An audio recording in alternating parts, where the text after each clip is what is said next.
Well, good evening, everyone, and welcome to a new episode of He Said, He Said, He Said, a look at the world from a seasoned Black man's perspective. I'm your host, Alvin King, and welcome to our Friday, May the 19th show, Let's Get Newsy IX. Yes, we are back, and we're excited. We actually love doing Let's Get Newsy shows because it gives our viewers a chance to kind of interact with us more. We love having special guests. Do not get me wrong, but our Let's Get Newsy shows gives us a chance to kind of put our personalities out there, with the stories that we are going to talk to you about tonight. So again, welcome to our show. I hope everybody had a great Friday, a great week, if you will. It's supposed to be a fantastic weekend, so I hope you partake in it.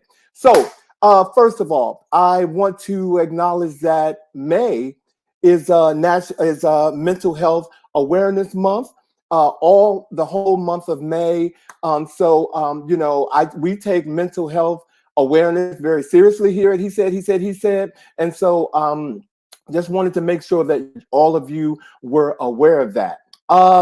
Also in the news, look at that. My phone, I tell you, sometimes you got to cut your phone off, when you're on the air.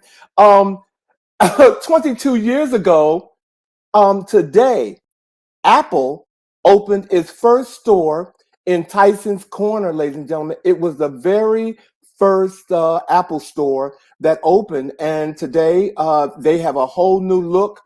This is the Apple store of how it looked 22 years ago. But now they have a brand new look, ladies and gentlemen, and it is doing well. So I thought tonight, in honor of the anniversary, that I would share some facts with you all about Apple. So let me start with this fact right here. Apple's revenue history. In 2001, they estimated that first year as making $5 billion. But by 2010, it had made $65.2 billion. And 2022, Apple's revenue is $394.33 billion, ladies and gentlemen. Okay, so to add to that, for some more history, in October of 2001, the first generation iPod was introduced. In 2007, the first generation iPhone was released. And in 2010, the first iPod was released. And last but not least here, Apple's numbers. 1.3 billion iPhones have sold worldwide. 100+ million people are using Macs worth $2 trillion. And the first Apple, see, I have Apple. I'm not talking about Adam and Eve. I'm talking about computers. The first Apple computer cost $666, 666. And that was back in 2001. And I'm telling you, ladies and gentlemen, Apple is still doing this thing. I have stock in Apple and I love everything about it. Also in the news, if you all have been reading, we're seasoned people here. So when we picked up Sports Illustrated to see Martha Stewart on the cover of Sports Illustrated, 81 years old, ladies and gentlemen. Okay. And a lot of people are asking, did she get any work? Did she get anything done? Is it airbrush? But I'm going to tell you, at 81 years old, there's only so much airbrushing that you can do. Okay. And I think, Martha looks amazing actually on the cover of the magazine. And, I'm giving her props for doing it. And girl, look, keep doing what you're doing. And if all you got to do is sit there and take a picture, make it happen, Martha. But last but not least, this is the mic drop of the week, ladies and gentlemen. I want you to think about something that you really love, that you can't do without. And when you see it, it just takes your breath away. Ooh la la, Viola Davis at the Cannes Film Festival. Will you look at this diva? She came up in there in this Valentino gown, baby. I mean, giving everybody life. She has been on the cover of everything. Viola Davis, you are a queen. You are Your Highness. You are the African princess. I love it. She dropped the mic, ladies and gentlemen. My pick of the week, Viola Davis. Hey, so look, if you all are ready, I want to get my guys in here. So let's get on with the chat.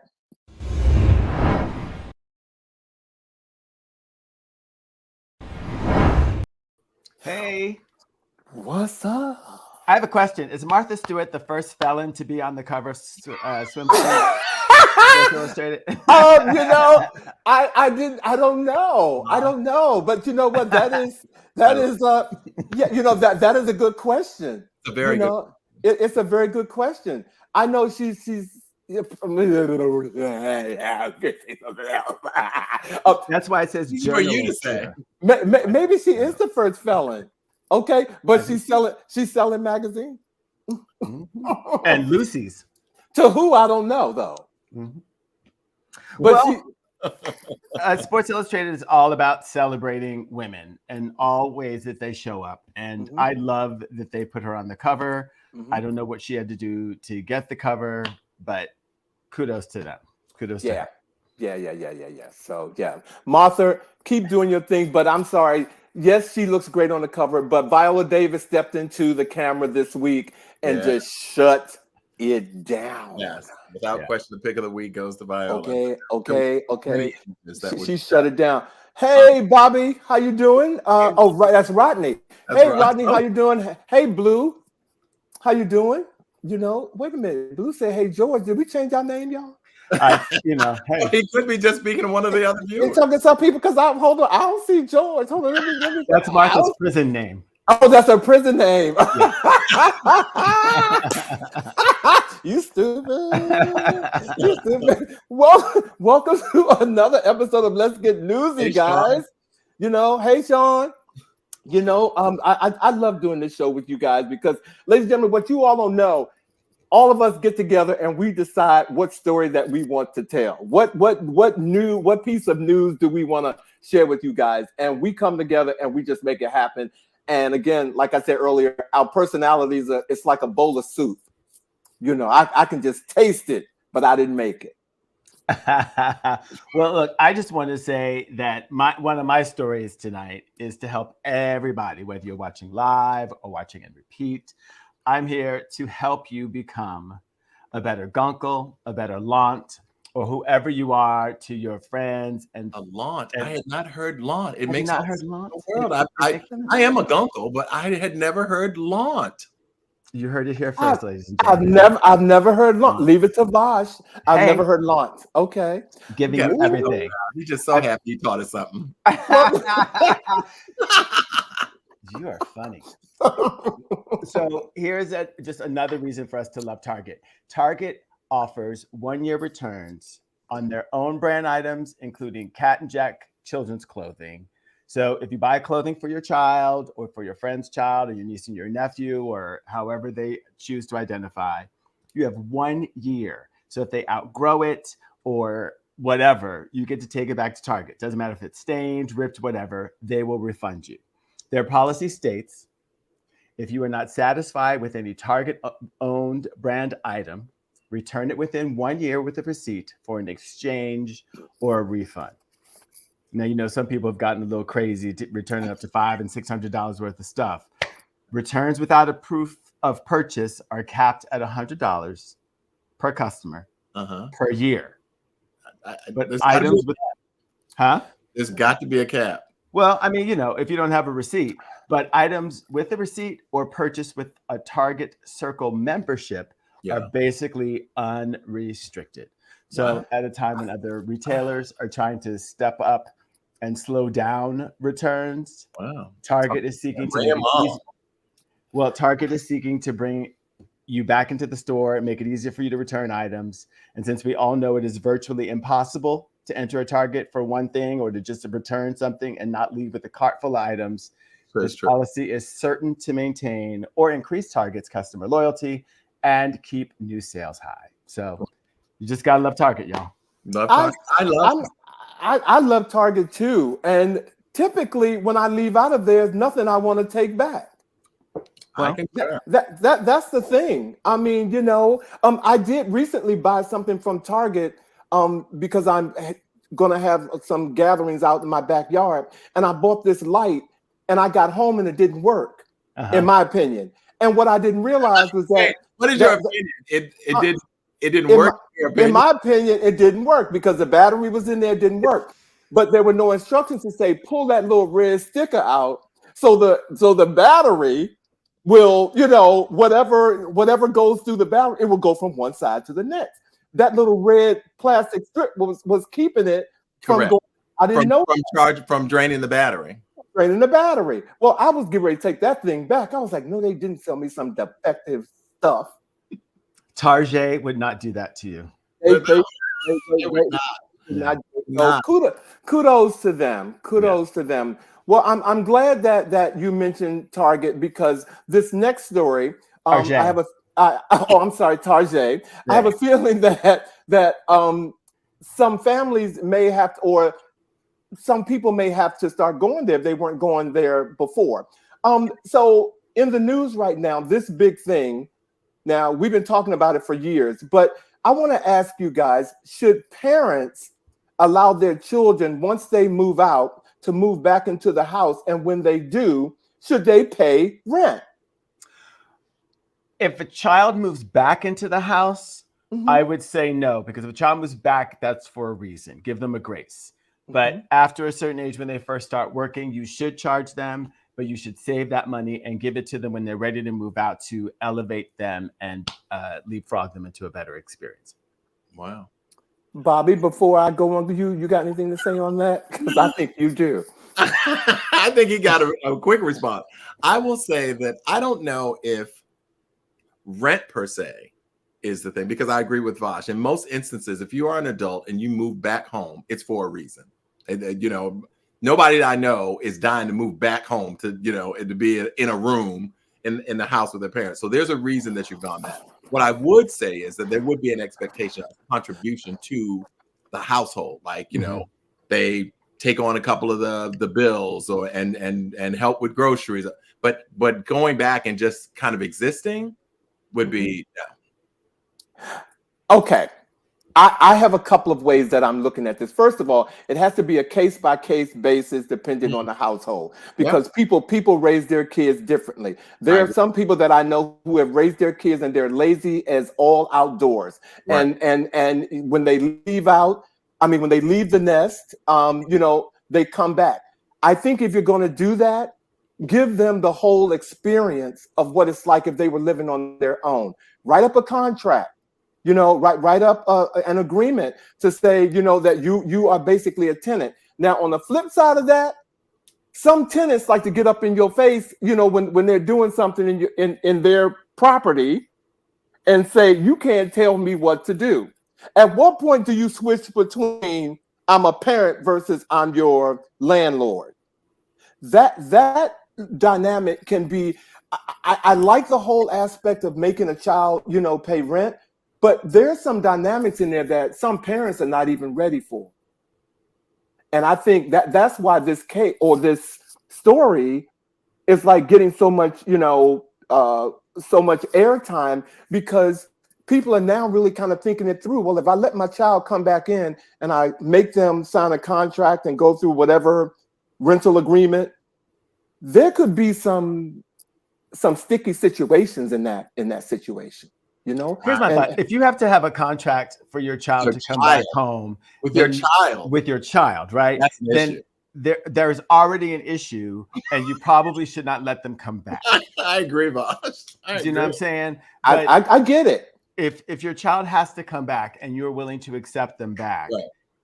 I mean, you can stipulate, and maybe this is where the contract comes in, right? Like, hey, you can live here rent free or without doing anything for like the first 6 months because you're coming back for whatever reason, right? But after that, then things kick in. But ultimately, you want them to go. So you don't want to put any financial burdens on them that are going to prevent them from being able to go. I mean, so it's, Well, if you're paying rent, and I'm gonna, because I know we got some other stories, but if you're paying rent, then I wouldn't charge my child half of the rent of the mortgage, if you will. I would give them an opportunity to save. But then you have to watch that too, because if you see a child who, paying you $200 rent, and then they go out and they're buying Louboutins or Burberry shoes and coats and Gucci this, Gucci that. Yep. Oh, there's a problem right here. They should be at home then. Well, but some parents don't see it that way until it's too late. And so we got some people who are saying some stuff. Not to mention, sometimes people will eat you out of house and home. You know, the parents are sitting there and they just eating and using your cable and your heat. Mm-hmm. So Rodney says, I know how Bobby is. Oh, Rodney says, I know how Bobby is when it comes to money. That kid ain't coming home without paying. Oh, okay. All right, Rodney. Mind your business, Rodney. Before I left home, I was working and had to contribute. I mean, I get it. It's you know, some people give these kids nowadays do not need a silver ticket, and some of them are getting it, and they're walking into the real world, and it's not doing them any justice. Yeah. And I think so. This conversation really needs to be had and worked out if you decide to let your child come back home, because it may not go the way you think. I don't have. Well, before you let your child come back home, come on, he said, or ask Alma and ask them to go work it out for you. Send a story to Ask Alma. I've let my child come home with and pictures, I don't know what to do. Pictures, resume, financial documents. As we are speaking about those who are living fabulous lives, it is, in case you haven't noticed, we are on the side of the pandemic. I hate to say that we're done with it, because the reality of it is there are still people dying every day from COVID. So we need to be mindful of that. However, we are on the side of the pandemic where the concert season is alive, well, and kicking.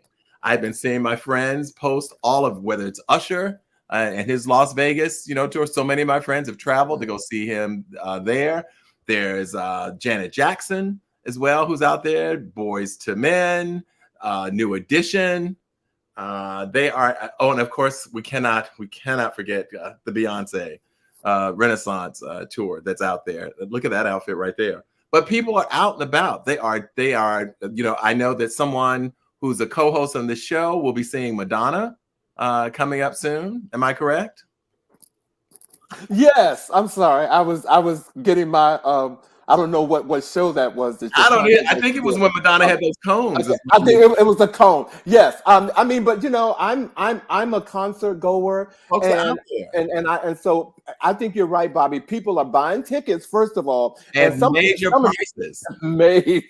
prices. But there are some shows that people can see. Yeah, that aren't as expensive. For example, what's her name? Samara Joy. Samara Joy? Incredible. She is so talented. She was just in Baltimore, and her tickets. First of all, when she won the Grammy, did they go up? Tickets were moving slow. No, but when she won the Grammy, all of them left, and she was there for 4 days. But the ticket was $45. Mm-hmm. I mean, which it should be. I mean, they got to make money, but ticket prices. How much were Beyonce tickets? Oh, baby, but Beyonce tickets are expensive. But I got to tell you, if you've seen that production that's trending, that's what you're paying for. You're paying for that. Well, what about Madonna? How much were Madonna's tickets? Madonna tickets were pretty average. I think 300,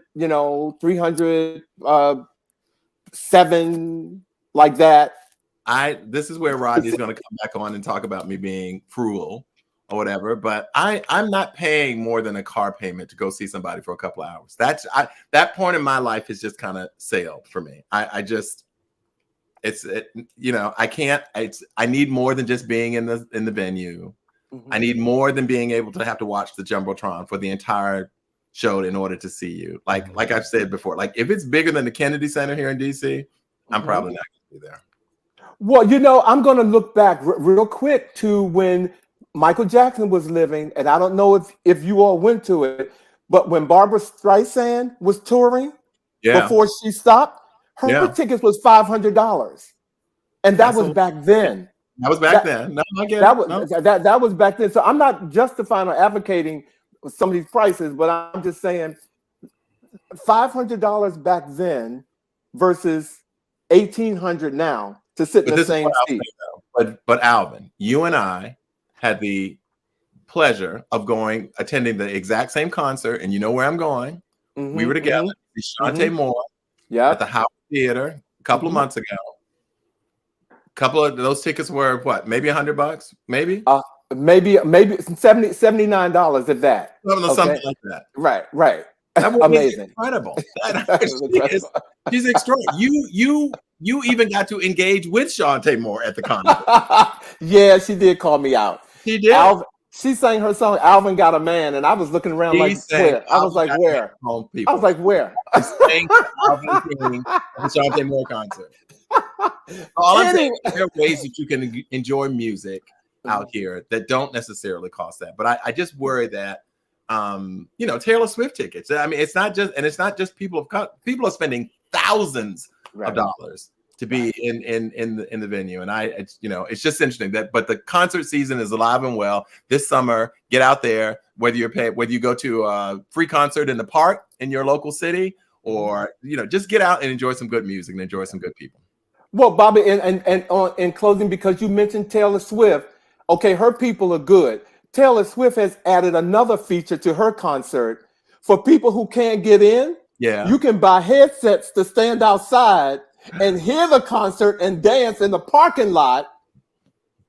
And guess what? And still sold out. People will do it. Sold out. Yeah. So, but you got to have that good marketing team on there that's that's helping you out. And what does Blue say? And it's not always the artist charging these prices. Oh, he raises a good point. That's a whole nother talk show. Okay.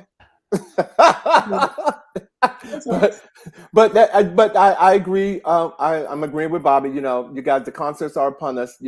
Live if you can, pay your mortgage first. All right. Don't move home just so you can go see Taylor Swift. Well, that's what's happening. Right. Buy Taylor Swift and Beyonce tickets in the same month. And living in the basement. All right. Well, this next story is things that make you say, wow. Okay. The U.S. Secret Service is a couple of days ago, the U.S. Secret Service is investigating how a man entered the home of President Biden's national security advisor in the middle of the night, roughly 2 weeks ago, without being detected by the agents guarding his home, according to 3 government officials. Wow. The unknown man walked into Jake Sullivan's home at about 3 a.m. one night in late April, and confronted Sullivan, and the individual,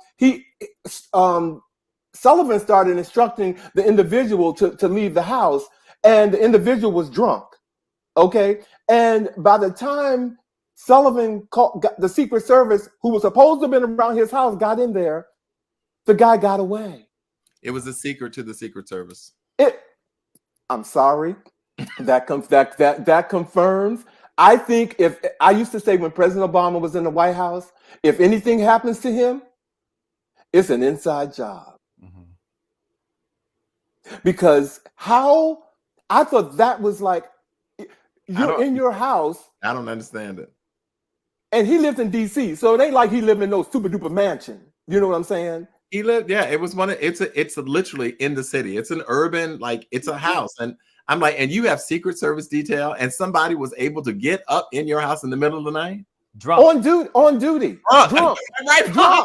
Not even at their best. They drunk and they can get by you. Drunk and can get by you. Okay.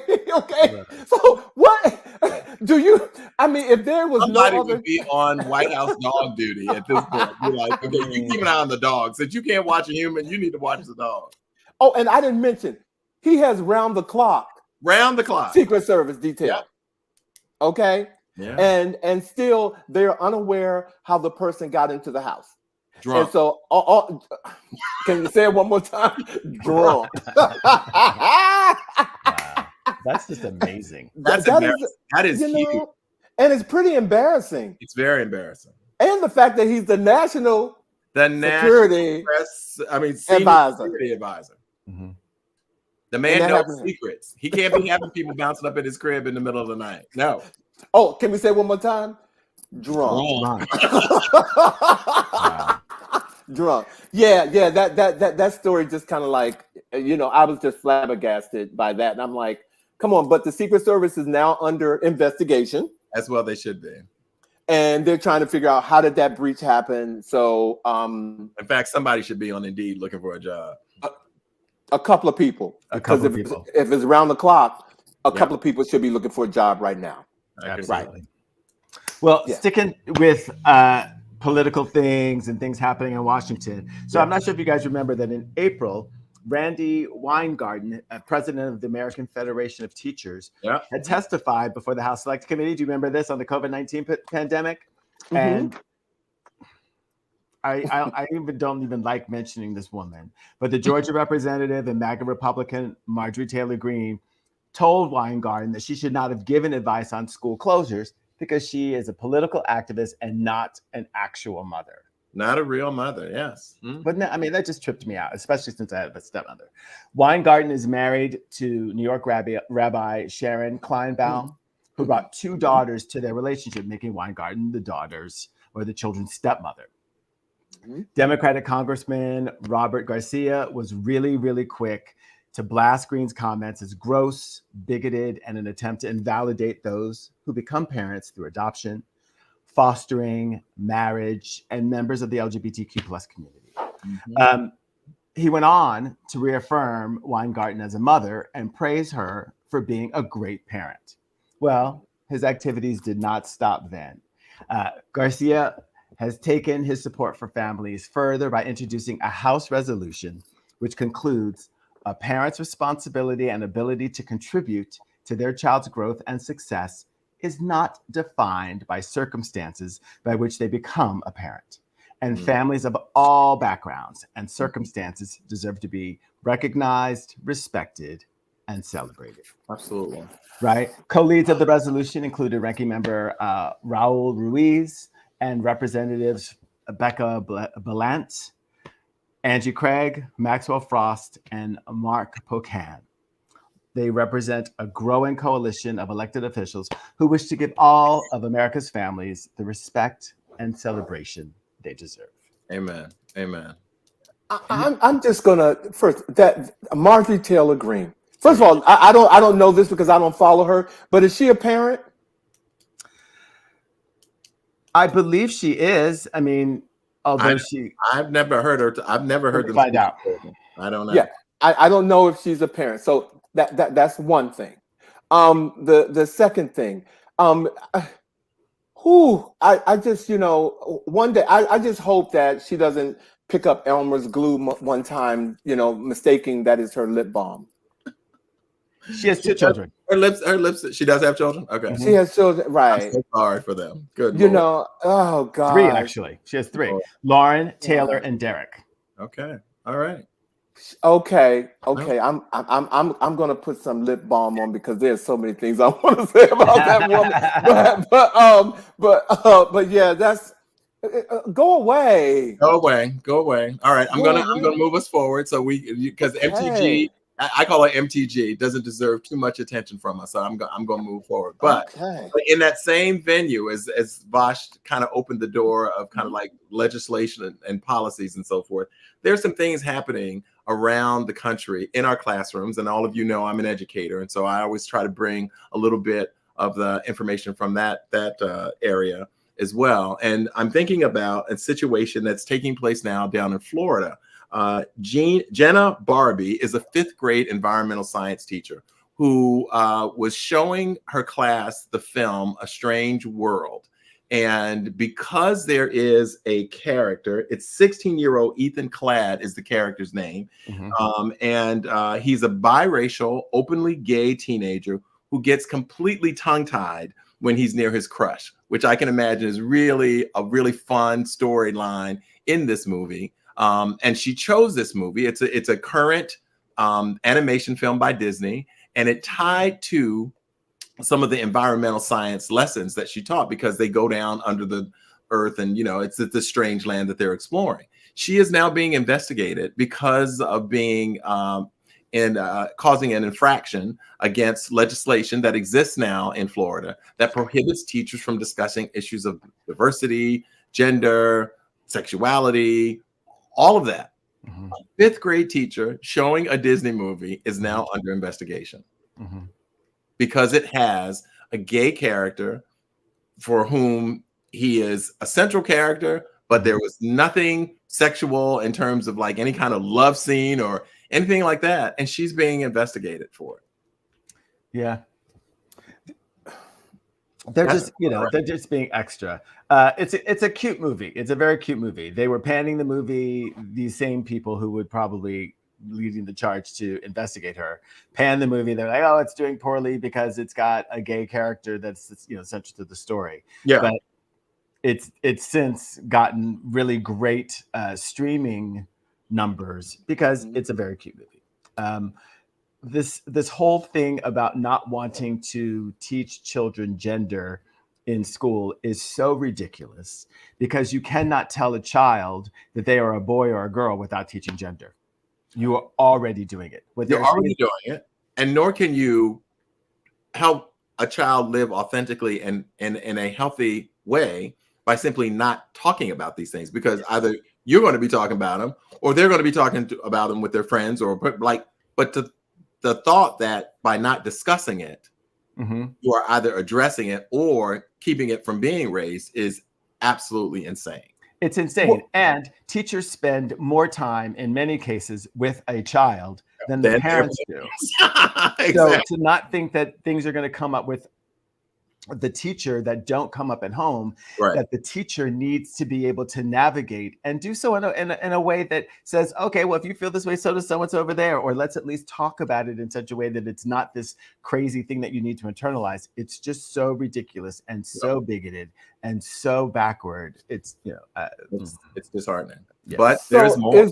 Well, hold on. Is the main problem here that parents wants to have control over what they teach or what their kids are learning or not learning? Is that really the underlying issue here?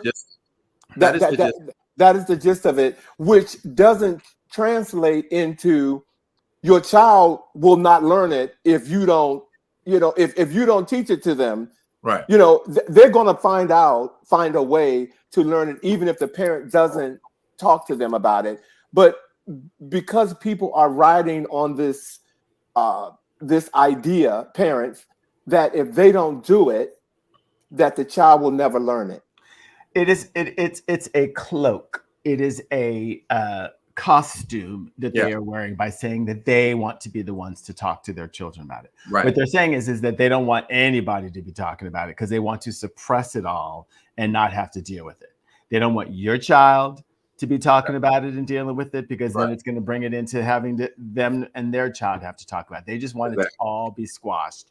So it's just another way of disguising bigotry and phobias. And and denial kills. It does. It does. It drowns many people every year. Go to school and say, I know this is what you're teaching. I don't think that my child's particularly mature enough for that. And so I would like to have my child excused from that. Like there were times when people, when they became outraged about certain information, would say, I'm not trying to say that the school can't teach it. I'm just saying that I don't want my child to, like, and even then, as an educator, we push back because we always say to them, the purpose of presenting your child here is for us help to expand their mind and understanding and not indoctrinate them, but allow them to have information that allows them to be critical thinkers and analytical thinkers for themselves. So let me, our producer posed the question in the chat. Sports and math haven't been legislated against. So is this selective censorship? Absolutely. Yeah. They are beginning to do some sports in terms of, say, for instance, trying to block transgender students, athletes from competing against one another. So the issue of restrictive legislation is indeed expanding. It is going to sports. It's creeping into everything, all aspects of education. There are people who are leaving education now because they feel like parents are trying to dictate. And unfortunately, in many instances, not just dictate, but erase, like pull certain things out with the thought of, I mean, Rodney had said earlier, like the problem with Florida is DeSantis. And DeSantis has been very clear. I mean, he used the statement saying, Florida is where woke comes to die. If you are interested in diversity and equity and thinking about other people and your impact of your actions of them, like, this is not your state. I don't even want to lay over in Florida right now. I really don't. It is and Florida's not the only place where this is happening, but it is the most aggressive. Yeah. I think in terms of what's happening out here, and it's just awful. And so I don't have anything good to say about Florida right now. So yeah, I definitely don't even want travel through it or have you anything guys to do heard with it. that June 1st is sort of boycott Florida Day? No, I hadn't heard that. Yes, it's going around now. Don't buy anything made from Florida that's got Florida's name on it.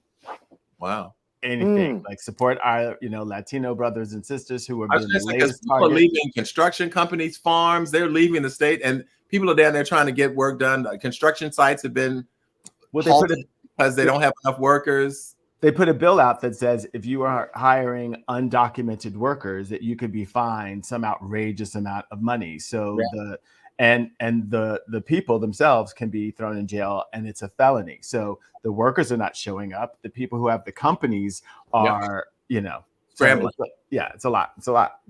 So more should be revealed because I think he's running Florida in completely the wrong direction, but he's doing it at exactly the right time, just before he puts his hat in to run for president, which he even had they changed the law that said that you can keep an office that you have as you run for another office, just so he can do this. So yes, we can do that. So it's a hot mess. And Blue raised the question about artists supporting or boycotting Florida. I agree with you.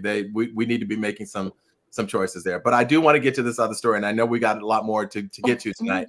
And this other one is taking place in Missouri. And it's a really, really interesting case because it is a high school student by the name of Mary Walton who actually observed her teacher saying the N-word multiple times in the classroom.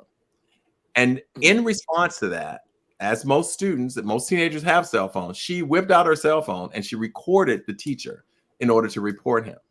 Mary was suspended from school for recording the teacher. Mary was. Go ahead, Vash. No, you go ahead. You go ahead. No, so okay. I just want to make sure that because I feel like I'm on Ask Alma right now. I do. So the teacher who recorded the teacher using the derogatory slang, this person here. No, correct? this was actually from my last story. Sorry. This is the teacher who showed the 5th grade kids. Okay. The story. No, that's all right. But we had another image there. But okay. No, I don't have an image in terms of the I have the school. I think I have a picture of the school there. But that was about it. But it was a 55-second video that the student recorded in order to be able to report the teacher. Turned in the video. The teacher was indeed reprimanded, but the student was also suspended because there is a policy against students. And I understand this as an educator. Students are not allowed to just whip out their phone and start recording teachers generally. But it raises the question as to whether or not this is a situation where there should be an exception to the rule. Because what we know to be true is if that young woman had gone down to the principal's office and said, my teacher's down there saying the N-word, the teacher is most likely going to be like, I was not saying that, and she misheard me. So she was doing what she needed to do in order to provide evidence and to hold this teacher accountable. And yet she was suspended. And there are many who feel that she should not have been suspended. Well, I agree. I don't think she should have been suspended either. Vash, you were going to say, because there's a story that I don't have all the facts on, but I do know the kind of the outline and details that speaks to this story right here. And Blue said whistleblower. So Vash, were you going to say something in response to that? Yeah, I was going to say she should have been suspended for having her phone. But the video should be getting them more airtime. The video of the teacher should be getting more airtime. She can take the L for the fact that she has exposed the teacher and is also exposing the school. But we see too many videos of students getting into fights with teachers about their phones, with other students having their phones out, recording them. You're not supposed to have your phone in school. Don't have your phone in school. That's a rule. So, it's multiple levels. She should be. And I should point out the teacher no longer works for the district. So beautiful. The district released the teacher. So she got what she needed to do. She took the L. I appreciate her journalistic integrity. I think we should send her flowers. Okay. This makes me think of a story that happened in Virginia actually a few months ago, where a black kid was in a class. He's the only black kid in the class, and the teacher made them do an exercise where they put their head in in something and bob or to pick cotton with their lips. And so the young black boy told his mother that he did something, that he thought was inappropriate. Mhm. And now the black kid is being ostracized. They even put him in a separate class during the time that teacher was teaching the class to remove him. And so he's gotten some bullying from the other students for opening his mouth about what happened. And now his mother is suing. That story made me think. I've been trying to follow it, but it hasn't been getting a lot of play just yet. But I did hear that the mother is suing it. But this is crazy. We have so many, teachers and doing egregious things, and how will you know that they're doing it if you don't report it? I understand the whole policy around the use of cell phones. Believe me. Yeah. However, I really see this is an example of the continuous trauma that Black and brown people suffer at the hands of our society. Exactly. This child was listening to their teacher use the N-word, a horrible racial slur from a person of authority in your class. You recorded to confirm that it was happening because it's going to be your word against theirs. And then for that child to be suspended. Now, I believe that, in some ways, she hopefully will be lauded in the same spirit of someone as a Rosa Parks who stood up and did so. Like, she did the right thing. I just don't believe that I think that there are rules and you want to be as equitable as possible. But I just do not believe that child deserves suspension. Well, then to not suspend her is to then support this notion that as long as you have your phone and you use it for something that could be good, that it's okay to have your phone. And that undermines the policy, which is keep your phone away because our goal is to educate you. I agree to disagree. Well, and you all stay right there because we're gonna come back to that, but we're gonna keep it moving. I like when you all agree to disagree on that. He said yes. So okay, we got to keep it moving. So I think thank you for that, Bob, because I wasn't expecting to go down the road that we all went down on that. But well, when I'm driving the car, buddy, we could, but but watch the speed bumps. Okay, right. I'm sorry. I'm sorry. Okay, what's next? What's next? I think it's our guy up in the corner that you disagree with. Well, there are some things going on in our little chat area, so I'm just going to go ahead and follow my good heart. So since the world is truly opening up and people are throwing parties and inviting people to parties. If you throw parties, inevitably you are asked this one question. Do you guys happen to know what question you get asked if you invite people to a party? What questions do you ask? Hair up or hair down? No. My parties, people tend to ask, "What should I wear?" Yeah, I think that's probably because I'm a theme guy. So they if you're invited to my party, people typically ask me, what do I wear? Well, both good questions. The most common question people ask is, what can I bring? Oh, well, that makes sense. Doesn't it though? That makes sense. And according to hosting experts, there are 5 things that they suggest that you tell people to bring to your party. And after I tell you what those are, I'm going to tell you what standout guests will bring. So if you're watching, tell us what you would ask or what you would bring to a party. So the things that they suggest that you bring are 1, a game. I'm sorry. Right? Okay. Bring a game. What can I bring to your party? Bring a game. Number 2 is booze. Wine, beer, whatever. Bring some booze. Number 3 is a salad. Do you have a cat? Do I have a cat? No. Do they have a cat? That's a good question, right? The number 4 is to have people bring a festive touch. Bring some decor. And the number 5 answer that they suggest you tell people when they ask what they can bring is simply nothing. Okay, I'm gonna go back to your list. First of all, don't you be bringing no deco up in my house when I tell you I'm having a theme party. What you gonna bring? Out of the people they ask. A You know- festive touch is, and when I get to this next list, you'll understand what that actually can translate into. But if someone says, "What can I bring?" Bring a festive touch, and you get to tell them what that might bring. Put some bring your clothes disco on. ball. Bring your disco ball. Put Bring some a strobe clothes light. on. Bring your fashion. Bring the theme. Come in the theme. If I say Wizard of Oz, come as Dorothy. You know what I'm saying? Yeah. I feel you. So this is what further research. Stuck on the salad. I like the salad. It's I'm with Rodney. I'm like, what is up with the salad? I really do like that because it's always something fresh. It's another thing to eat. And if you have vegetarian friends or whatever, it's something that's really good.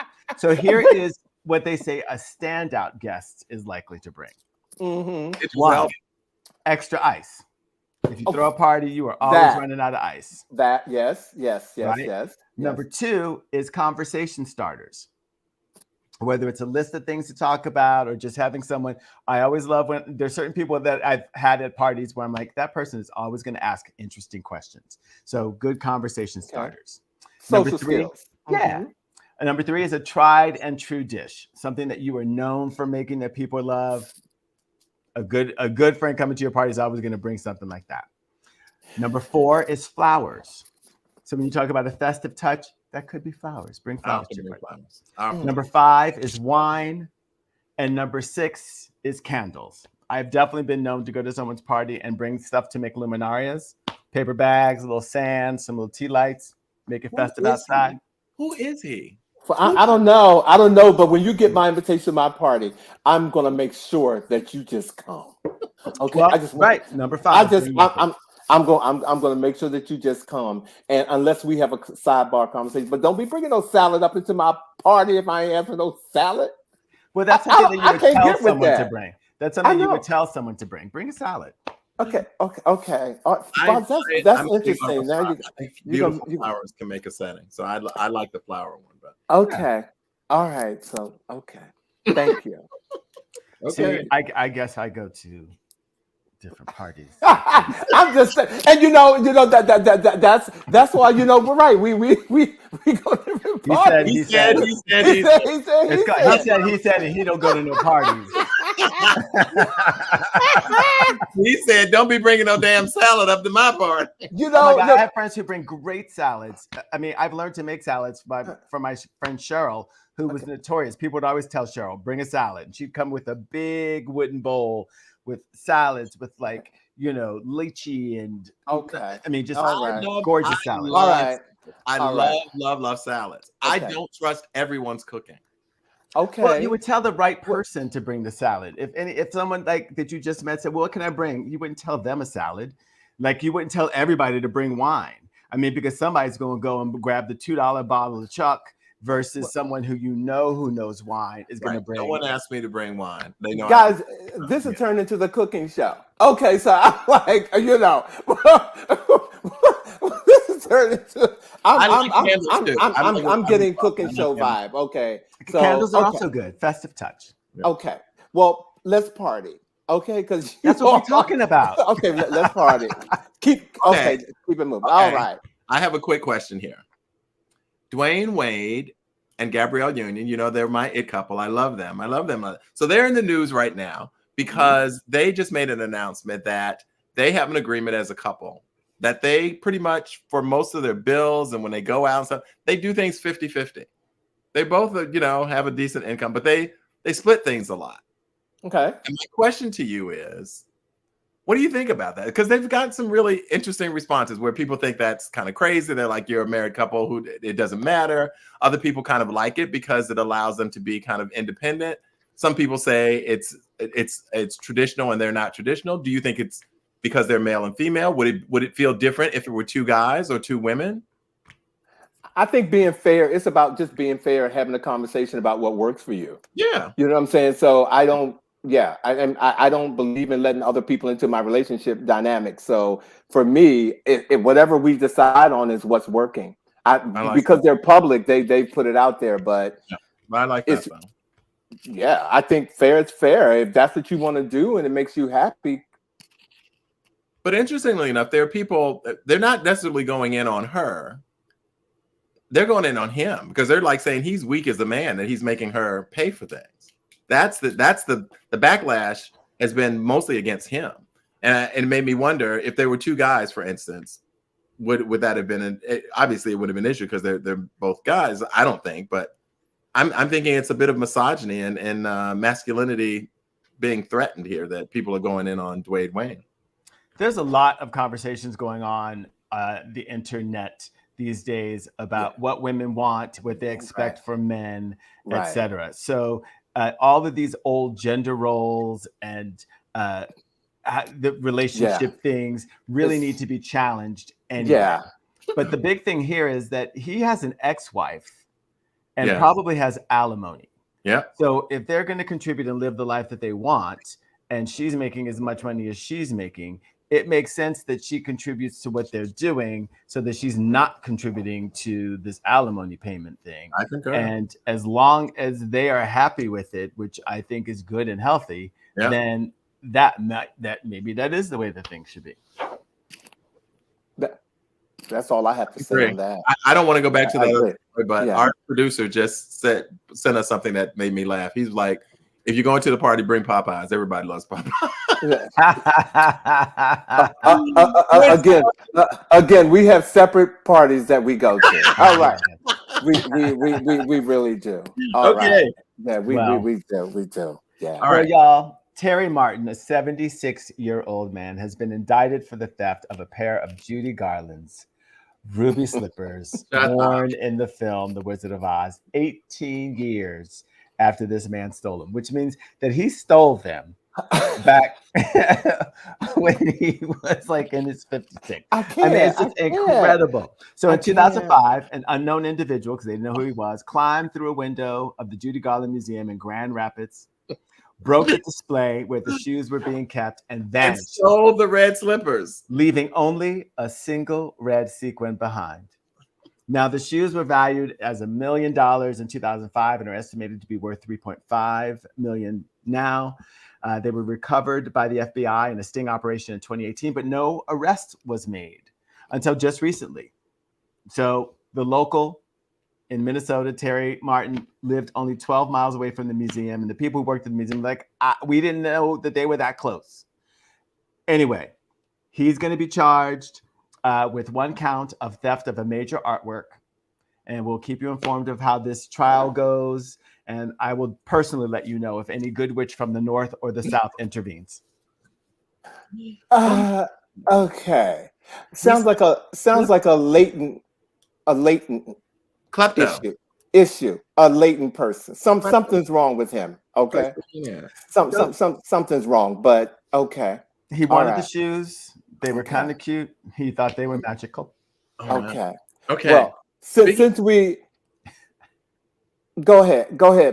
Speaking of magical, I just want to give a very quick shout out and kudos to something that I've noticed as I watch television. I have seen an increase in television show casts that are more diverse. Okay. Like there's right now we have the image of 911, a really diverse cast, including transgender, people of different religions. This is FBI, Muslim lead there. New York City, a Black woman as the chief police officer there. Station 19, a really diverse fire crew in Seattle, Washington. And one of my favorites is Will Trent. Will Trent is a Hispanic adoptee with ADHD and dyslexia. He's got it's a diverse cast. And I just, for a lot of times I believe that Hollywood believed that unless it was a white lead, it wouldn't sell, people wouldn't watch it, whatever. I still continue to see, for me, one of the greatest voids are Asian and Asian Americans and Black men. I still see that as a void that needs to be filled. And yet I'm still looking at some of these shows that are well written and really offer a diverse cast and they reflect, they deal with different issues as a result of having different types of people in the cast, and how they wrestle with it and how they engage one another in life. And I'm just encouraged by that, because there was a long time where you turn on the television show and unless you were a white person in America, you just did not see reflections of yourself. So it's worth, I believe, giving a little bit of a shout out and kudos to the TV industry on realizing that a diverse cast can also be a profitable and interesting cast.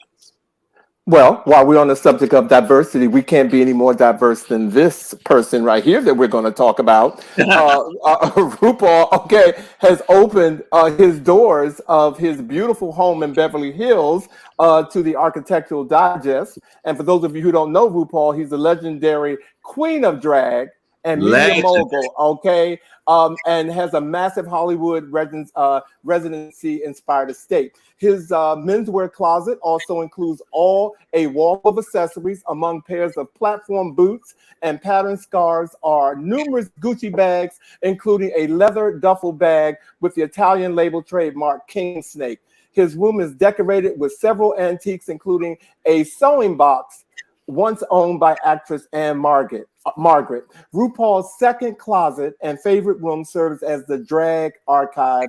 Christian Louboutins in every shade on the wall, while glass cabinets show off the elaborate collection of statement jewelry. And we cannot go without saying that in one of those rooms, his favorite designer, Zaldi, and RuPaul's longtime dressmaker, all of those dresses are there and for everybody to see. You got to find the article and check it out. It is really, really good. Him and his husband, George LeBar, purchased the home for $13.7 million in 2019, ladies and gentlemen. What's the address? All right. Okay. I got 1,000 I want to take over. Beverly Hills, Vash, is all you need to know. I did know, for me, I think you should have a home that makes you happy. Clearly, that home makes him happy. For me, it would give me a headache, but it makes him happy because it's a bit busy. But for $13.7 million, what can I say? I have nothing to compare it to. You know what I'm saying? I thought the same thing. I did. I was like, it's his money, and he's going to do what he wants to do. But it was color overload for me. Like I could not walk into that every day. There was not a room that I saw that felt calm to me. But to him, it made him feel calm. Yeah, he loved it. So, ladies and gentlemen, look, we are nearing the end of our show, and we want to let you all know next week we are coming up on Memorial Day weekend, which is also Black Pride in DC.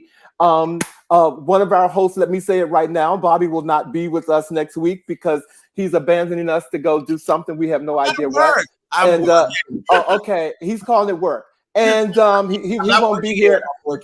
He won't be here next week. But next week, we are paying homage. Our show is called Mighty Real, the legendary Clubhouse. We are paying tribute to the Clubhouse and the history of the Clubhouse. Next week, we will have special guests here from the Clubhouse. This gentleman right here is one of the original founders, and he will be here next week on the show. And we have some, this is some of the images from the Clubhouse when it was in its heyday for 15 years, ladies and gentlemen. And we cannot wait to have them on the show to talk about that. And this picture right here is me and a young lady by the name of Tracy Rose. I was a Clubhouse dancer back in the day. Look at that waistline, y'all. Okay.